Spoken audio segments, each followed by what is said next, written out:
বহুকাল ধরে ঐতিহ্যের সাথে শীতল পাটি তৈরি করে আসছে টাঙ্গাইলের দেলদুয়ার উপজেলার পাটি শিল্পীরা। এসব পাটি গুণে মানে উন্নত ও আকর্ষণীয় ডিজাইনের হওয়ায় কালক্রমে দেশ জুড়ে জনপ্রিয়তা অর্জন করে। অথচ আধুনিক যুগে এসে নানা প্রতিকূলতার মধ্যে শীতল পাটির কদরে অনেকটাই ভাটা পড়ে, ফলে বিপাকে পড়ে এ অঞ্চলের পাটি শিল্পীরা। তবে এবছর তীব্র গরমে কদর বেড়েছে টাঙ্গাইলের শীতল পাটির।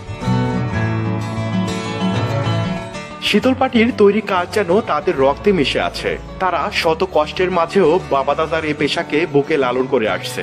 সে কারণে সকল প্রতিকূলতার মধ্যে লড়াই করে পাটি তৈরির মধ্যে দিয়ে আজও শীতল পাটির ঐতিহ্য ধরে রেখেছেন টাঙ্গাইলের দেলদুয়ার উপজেলার হিঙ্গানগর গ্রামের পাটি শিল্পীরা।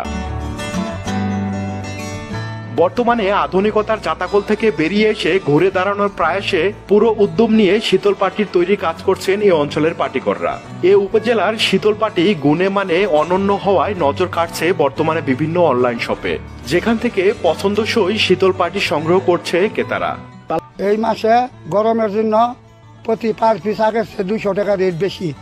আমরা এই পাটিগুলি ওই শহর বাজারে বিক্রি করে থাকি। মনে করেন ঢাকাতে বিভিন্ন জায়গায় বিক্রি হয়।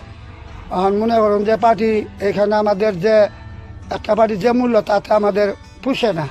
শ্রম একটা পাটি বানাতে 3টা 4টার কারিগর লাগে, সেই হিসাবে এটার মূল্য নেই কখনো। 1500, 1600, 2000 টাকা পাটি বিক্রি, একটা কামড়ার দাম 500, 600 টাকা, সেই হিসাবে লাগে 300, 1800 টাকা পড়ে। এটার দাম 1200, 1400, 1500, 2000 টাকা, সেই হিসাবে এটার কোনো মূল্য নেই আর কি।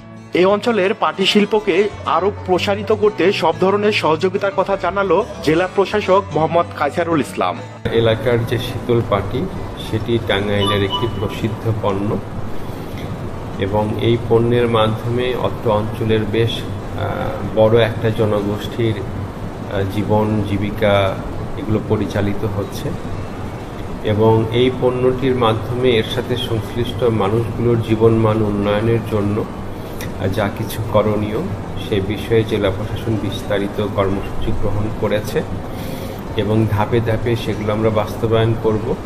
আশা করি জেলা প্রশাসনের সহযোগিতায় তত্ত্বাবধানে আমাদের টাঙ্গাইল জেলার এই প্রসিদ্ধ পণ্যটি উত্তরোত্তর সমৃদ্ধ হবে এবং এর সাথে যে ব্যবসায়িক কার্যক্রমের সাথে যে মানুষগুলো জড়িয়ে আছে তাদের জীবনমানে একটি পজিটিভ ভূমিকা রাখতে পারবে। বর্তমানে পাটি শিল্পের সাথে প্রায় 5000 পরিবার জড়িত রয়েছে।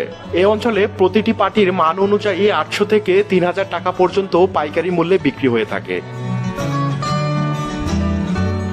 রাশিদুল ইসলাম, ভোরের পাতা, নিউজ ডেস্ক।